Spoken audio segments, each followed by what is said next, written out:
तो अभी बज रहे हैं रात के कुछ 2 और मैंने डिनर नहीं किया था क्योंकि मुझे उस टाइम पे फ़ीवर था बहुत ज़्यादा। मुझे कुछ भी खाने की इच्छा नहीं हो रही थी और मेरा फ़ीवर अभी 1-2 घंटे पहले उतर गया, ठीक हो गया। और उस टाइम मैंने डिनर नहीं किया, बट अब मुझे इतनी ज़्यादा मुझे हंसी आ रही है, मुझे इतनी ज़्यादा भूख लग रही है और घर में कुछ भी नहीं है खाने को। मतलब घर कुछ डिनर बना नहीं था क्योंकि सौरभ ने बाहर से खाना खा लिया था और मेरी तबीयत ठीक नहीं थी, तो मैंने कुछ कुकिंग नहीं करी और मैंने ऑर्डर नहीं किया क्योंकि मुझे भूख नहीं थी। मुझे लगा फ्रूट्स वगैरह थोड़ा खा लिया था। एंड अभी स्विगी पे देखा मैंने और ज़ोमैटो चेक किया तो सारी डिलीवरी अभी बंद हो चुकी है। कोई फूड ऑर्डर नहीं होगा, सीधा मॉर्निंग में होगा। तो अभी मेरे पास क्या ऑप्शन है मैं वो देखती हूँ क्योंकि भूख लगी है और अब नींद नहीं आ रही है, समझ नहीं आ रहा क्या करूँ। तो क्या हुआ कि मैंने अभी सौरभ को कॉल किया, मैंने बोला कि मैंने सारे रेस्टोरेंट चेक कर लिए हैं, सब ज़ोमैटो वगैरह चेक कर लिया है और कोई कहीं से फूड डिलीवर नहीं हो रहा है। तो सौरभ मुझे डांट रहे हैं, बोल रहे हैं कि मैंने पहले ही बोला था कि आप कुछ ऑर्डर कर लो या कि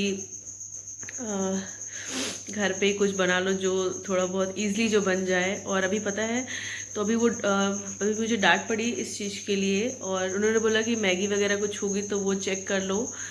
तो मैंने चेक करी, मैगी भी नहीं है। तो मैंने बोला एक काम करो, आप नाइट शिफ्ट पे तो आप होटल से कुछ बनवा के मेरे लिए प्लीज़ लेके आ जाओ। तो मुझे बोले, तो ऐसा लग रहा था वो फ़ोन पे घुस के ही मेरे को जो चाटे देने वाले खींच के अभी।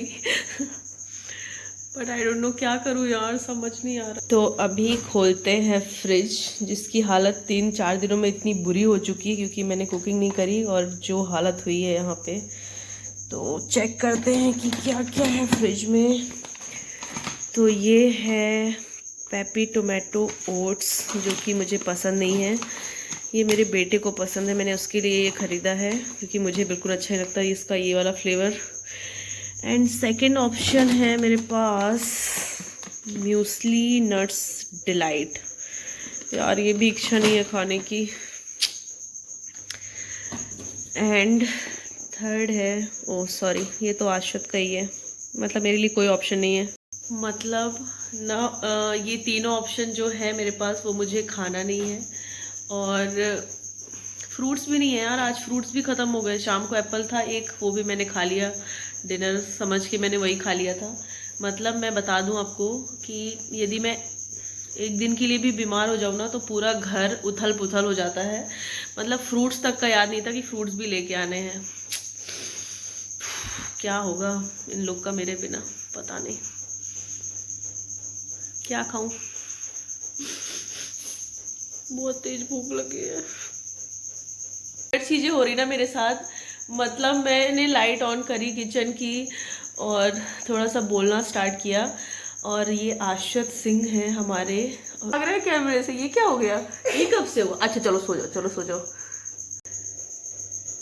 तो मैंने सुला दिया है अभी आशवत को क्योंकि वो थोड़ा सा क्रैंकी हो रहा था और उसको भी कोल्ड हो गया है, तो वो अनईज़ी फील कर रहा था, मतलब मेरे बिना सो नहीं रहा था। और मैंने जैसे ही थोड़ा सा लाइट ऑन की और बोलना स्टार्ट किया तो वो जाग गया क्योंकि उसे लगा कि उसके आसपास कोई भी नहीं है।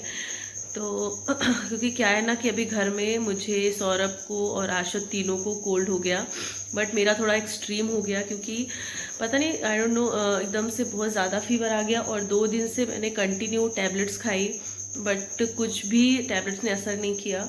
एंड उसके बाद मैंने डॉक्टर चेंज किया और आज सुबह मॉर्निंग में मैंने एंटीबायोटिक इंजेक्शंस लिए, 2 इंजेक्शन दिए उन्होंने, तो मुझे थोड़ा सा अभी बेटर फील हो रहा है। तो अभी मैं पता नहीं क्यों मैंने सोचा कि मैं अभी ये सब चीज़ें कैप्चर करूं क्योंकि मुझे ऐसा लग रहा है कि now I am become a true blogger. क्योंकि ब्लॉगर मतलब कि जिसे फ़र्क नहीं पड़े कि कैमरा ऑन है, कब ऑन करना है, कितने बजे, मतलब ना टाइम देखे ना कि ये देखे कि वो कैसा दिख रहा है। मतलब अभी देखिए ना किस सिचुएशन में हूँ मैं, मतलब मुझे भी फीवर था थोड़ी देर पहले, मैं बिस्तर पे थी और अभी फीवर गया तो मैं एकदम से उठ के ब्लॉगिंग स्टार्ट कर दी मैंने। पता नहीं मुझे क्यों लगा कि मुझे ये कैप्चर करना चाहिए, मुझे बहुत फ़नी लग रहा था ये, क्योंकि मुझे इसके पहले 2 दिन से भूख नहीं लग रही है। मतलब मैं खाना, मुझे ऐसा लगता है खाऊं, क्योंकि टैबलेट्स दवाइयाँ खानी थी तो मुझे खाना पड़ रहा था, बट मुझे अंदर से जो इच्छा होती है ना खाने की, टेस्ट बर्ड्स ख़त्म हो गए थे, कुछ भी अंदर नहीं जा रहा था। तो जो अंदर से इच्छा होती है खाने की, तो अभी कुछ ज़्यादा ही जाग गई है वो इच्छा खाने की। और ये क्योंकि अभी हम क्या है ना, नागपुर से शिफ्ट कर रहे हैं, तो मैंने जो ग्रॉसरी का जो सामान था इस मंथ जो हम यूज़ करने वाले थे, वो मैंने ज़्यादा लिया नहीं था। मतलब पिछला जो चल रहा था मैंने सोचा अभी हो जाएगा, और उसी बीच मेरी तबीयत ख़राब हो गई तो कुछ भी एक्स्ट्रा सामान नहीं आया घर पे। तो आज उसका जो खामियाजा बोल सकते ना, हाँ, उसका जो भी चीज़ें थी वो मुझे अभी फेस करनी पड़ रही है रात में, क्योंकि फ्रूट्स वगैरह सब ख़त्म है। इवन दिवाली की मिठाइयाँ भी ख़त्म हो चुकी है, अब तो वो भी नहीं बची है। और अभी खाना बनाने की हिम्मत नहीं है कि मैं कुकिंग करूँ। एंड यार खाने का मन भी नहीं कि दाल चावल रोटी सब्जी नहीं खाना मुझे अभी इस टाइम पे तो बिल्कुल भी नहीं खाना है। कुछ ऐसा स्पाइसी सा खाने का मन कर रहा है, कुछ लेट्स सी, अभी देखती हूँ क्या कर सकती हूँ मैं। तो अभी मुझे मिला है ये खट्टा मीठा हल्दीराम का, स्नैकिंग के लिए अच्छा है अभी ये, क्योंकि मुझे थोड़ा सा ऐसे चटपटा खाने का मन कर रहा था। एंड जो नेक्स्ट मुझे मिला है वो है, ओ सॉरी, सेल्फी मोड में एक्चुअली ये ऐसे ही दिखेगा, तो मैं आपको बता दूं ये है क्लासिक रियलाइज के ड्राई फ्रूट्स हैं, ये भी हल्दीराम के हैं। पता नहीं क्यों मैं ब्रांड का प्रमोशन क्यों कर रही हूँ, सॉरी, उन्होंने पैसे नहीं दिए मुझे बिल्कुल भी, वो बस ऐसी जो मैं खा रही हूँ वो मैं बता रही हूँ कि मैं क्या खा रही हूँ। एंड मुझे अभी मिले हैं खजूर, तो इसमें मुझे एक जो आइटम है ये खट्टा मीठा, जो मुझे अभी चटपटा खाने का मन कर रहा था, तो मैं ये खाऊंगी अभी।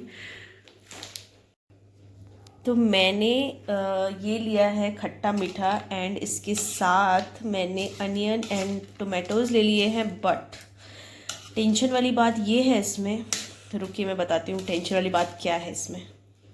टेंशन वाली बात ये है इसमें, क्योंकि मुझे है कोल्ड, और आई थिंक मुझे टमाटर नहीं खाने चाहिए क्योंकि खट्टे हैं ये।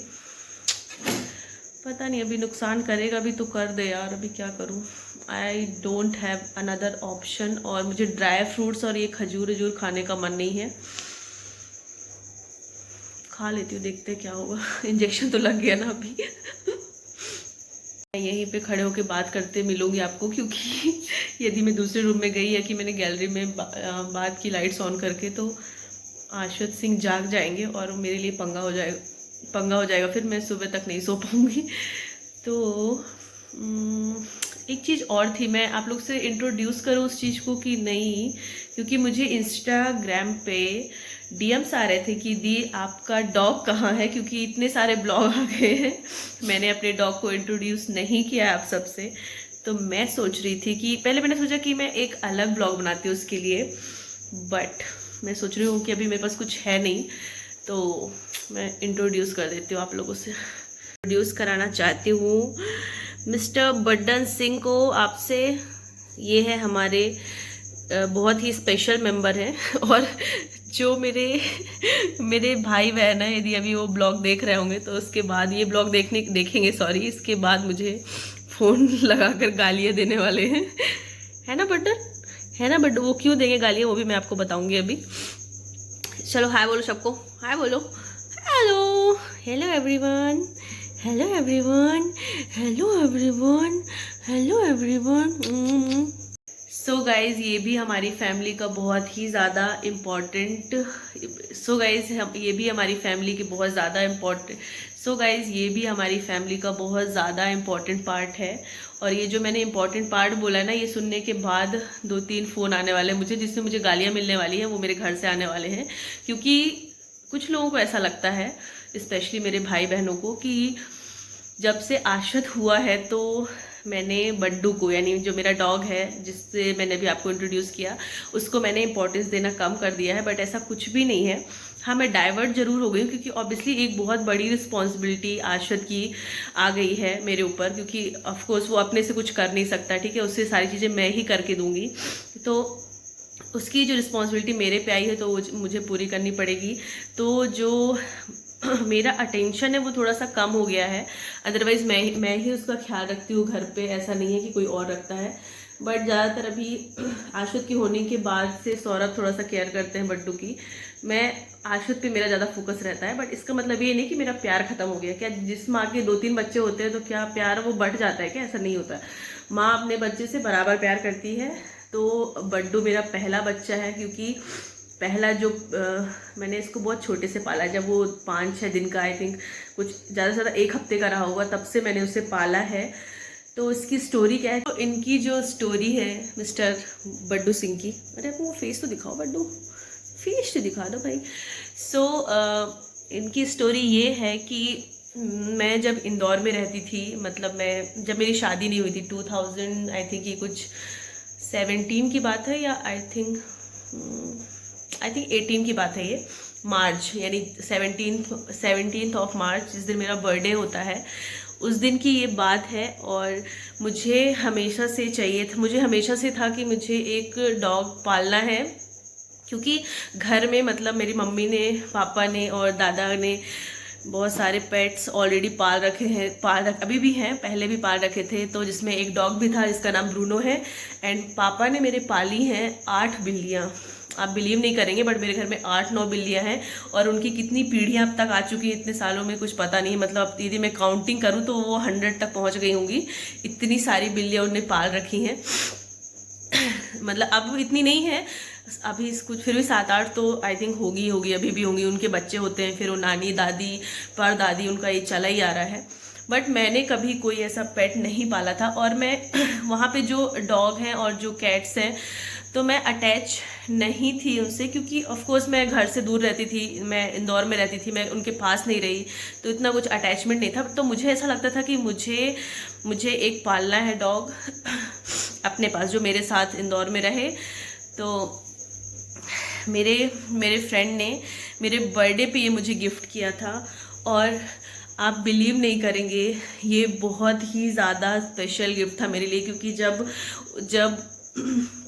मुझे ये मिला और जब मेरे हाथ में ये रखा गया ना, लिटरली मेरे आंखों में आंसू थे। मतलब इतना छोटा सा था बड्डू, सिर्फ कुछ मतलब आई थिंक कुछ 1 हफ्ते या ऐसे ही रहा होगा, इससे बड़ा तो नहीं रहा। 10 दिन मैं मैक्सिमम मान सकती हूँ कि शायद वो 10 दिन का था, और इसे उज्जैन से लाया गया था और लाकर मुझे गिफ्ट किया गया था मेरे बर्थडे पे। और ये इतना स्पेशल मोमेंट था कि वो मैं कभी भी लाइफ में कभी नहीं भूल सकती। और मैंने लिटरली इसको बच्चे की तरह पाला है, वो अपने से खा भी नहीं सकता था। मतलब मैं उसे उस मिल्क में कॉटन भिगा के उसके मुंह पे डालती थी। जो छोटी छोटी वाली पेडिगिरी आती है उसको पहले मैं पूरा मैश करती थी मिल्क में, उसके बाद इसको फीड कराती थी। एंड मैं जहाँ पे जॉब करती थी ना, उसके पास में जस्ट फ्लैट लिया था, जिससे कि मैं घर आके लंच टाइम पे इसकी केयर कर सकूँ। तो जब लंच टाइम होता था 2 बजे, तो मैं घर आती थी, प्रॉपर इसको फीड कराती थी, केयर करती थी, इसकी खाना देती थी इसको, और उसके बाद मैं वापस जाती थी ऑफिस। मतलब मुझे पता है, और मैं अकेले थी फ्लैट पे, मैंने कैसे पाला, उसकी पॉटी सूसू तक मैंने साफ़ करी है।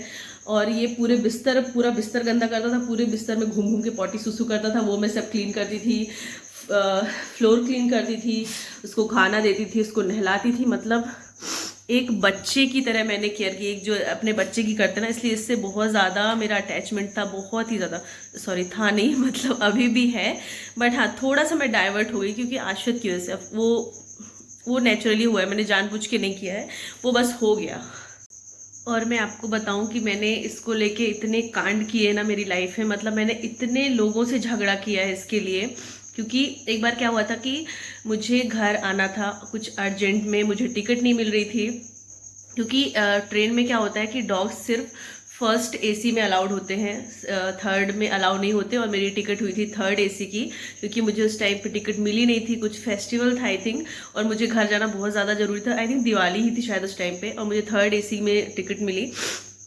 तो मैं बड्डू को लेके निकली वहाँ से अकेले, मैं और बड्डू निकले इंदौर से। और जिस बोगी में हम थे वहाँ पे जो आसपास के लोग थे उन्होंने मेरी कंप्लेन कर दी जैसे मैं ट्रेन में बैठी, और ट्रेन निकलने को कुछ 20 मिनट 30 मिनट्स रह गए थे, कुछ ऐसे ही कुछ टाइम था, ट्रेन निकलने वाली थी और मेरी किसी ने कंप्लेन कर दी।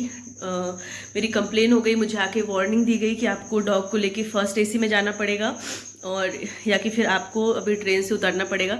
मैंने बोला मेरी टिकट थर्ड एसी में है, मैं थर्ड एसी में ही जाऊंगी और इसको लेके जाऊंगी और आप लोगों को जो करना है आप लोग कर लीजिए। मतलब पता नहीं इतना कैसे मैंने धमकी दे दी थी, वो भी इंदौर में, जहाँ पे मैं सिर्फ कुछ गिने चुने लोगों को ही जानती थी। मतलब मेरे घर का कोई भी वहाँ पे नहीं था, कोई रिलेटिव्स नहीं थे मेरे, से मेरे फ्रेंड्स के बल पे मैंने इतना बोल दिया था कि आपको जो करना है कर लेना, मैं तो अभी ऐसे ही जाऊँगी घर, ठीक है, मैंने ये बोल दिया। उसके बाद ऐसे जितने भी स्टेशन आए, जितने भी टीसी चेंज हुए, हर बार मेरी कंप्लेन होती थी और हर बार मुझे ऐसे कुछ बोला जाता था।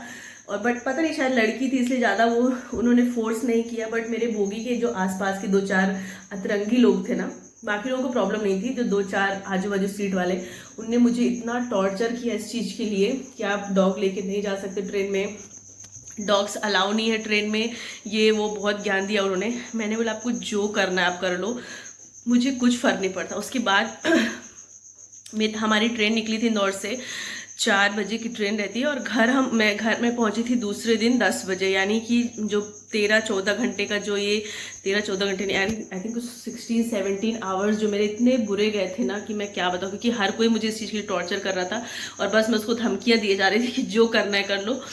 पता नहीं क्यों इतना मैं स्ट्रांग हो गई थी उस टाइम पे कि जो उखाड़ना है उखाड़ो, मुझे कुछ फ़र्क नहीं पड़ता है। उसके बाद जब मैं घर पहुंचने वाली थी, मतलब उमरिया जो हमारा लास्ट स्टेशन होता है, उसके 2-3 स्टेशन पहले ही घर से फ़ोन आया मम्मी का और मैं थोड़ा सा इमोशनल हो गई। तो मम्मी ने पूछा कि क्या वो, मम्मी बहुत परेशान हो गई कि अचानक से ट्रेन में क्यों रोने लगी, क्या बात हो गई। तो मैंने बताया कि मम्मी बड्डू को लेके मुझे बहुत ज़्यादा परेशान किया बोगी के कुछ लोगों ने, वो लोग छत्तीसगढ़ जा रहे थे और मुझे उतरना था उमरिया में। बस क्या इतने में तो बस मम्मी ने ये चीज़ दादा को बता दी और दादा के जितने भी फ्रेंड्स थे उमरिया के आसपास, दादा ने सबको कॉल कर दिया कि वहाँ से मुझे घर में गोलू बोलते हैं कि गोलू इंदौर से निकली है डॉग को लेके, मतलब बड्डू को लेके, और ऐसा ऐसा पंगा हो गया उसके साथ, उसको मतलब उसके आंख में आंसू नहीं आ सकते, उसने रो दिया भी फ़ोन ला के मम्मी से, ये वो बहुत मैटर हो गया। तो जितने भी दादा के दोस्त थे सब, मतलब ये हो गया था कि अभी जितने लोगों ने मुझे परेशान किया है बोगी में, वो सब पिटने वाले थे। लिटरली मैं बता रही हूँ कि वो सब पिटने वाले थे, बट उनको कहीं ना कहीं से जैसे मुझे बार बार कॉल आ रहे थे, वो लोग मेरे आजू बाजू में ही बैठे थे, पास में ही सबकी सीट थी तो सब वहीं बैठे थे, तो सब मुझे जो कॉल आ रहे थे तो मुझे उन लोग ने समझ गए कि कुछ तो पंगा होने वाला है, तो उनने कंप्लेन करी। तो जब उन्होंने रेलवे में कंप्लेन करी तो रेलवे के कुछ ऑफिसर्स आ गए, मतलब उनको टेक केयर करने के लिए कि उनको प्रॉब्लम नहीं हो। फिर ऐसा करते थे, मैंने दादा को मना किया कि दादा ये सब नहीं करो, फालतू में कुछ मतलब नहीं है, सब बहुत प्रॉब्लम हो जाएगी।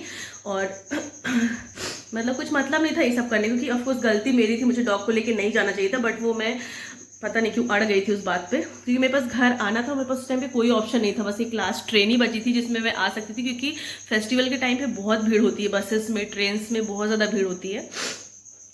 तो फिर जब हम उमरिया, मेरा जो आखिरी स्टेशन था, जब हम उमरिया पहुँचे लास्ट स्टेशन,